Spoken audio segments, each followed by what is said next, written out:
কি আছিল কি আছিল আছিল বুকস অফ ৰেকৰ্ড মাইনৰস বুক আছিল অ্যাটেন্ডেন্স বুক আছিল ক্যাশ বুক আছিল লোন লেজাৰ আছিল তাৰ পিছত জমা বহি তাৰ পিছত কি আছিল জেনাৰেল লেজাৰ আছিল লোন লেজাৰ আছিল এসেট ৰেজিস্টাৰ আছিল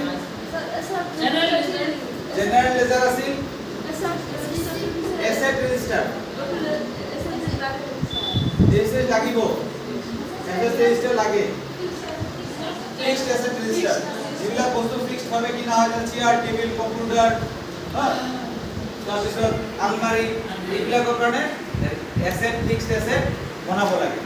তাৰপিছত কি আছে চেক ইস্যু রেজিস্টার আমি গ্রাহক চেক দিউ লোন দিতে কি চেক দিয়া চেক দি লোন দিয়া হয় এই চেক দিয়ার এটা ইস্যু রেজিস্টার থাকে বলে চেক ইস্যু রেজিস্টার তাৰপিছত কি আছে চেক যে আপোনালোকে ভিউয়ে চেক দিলে 9 টাকা ঘুরাই দিলে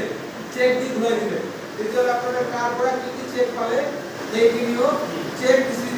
দুটা বনাব লাগিব এটা চেক রিসিভ রেজিস্টার আর এটা চেক ইস্যু রেজিস্টার আপোনালোকে যিখিনি চেক পায় এইটো চেকৰ এটা ৰেজিস্টাৰ বনাব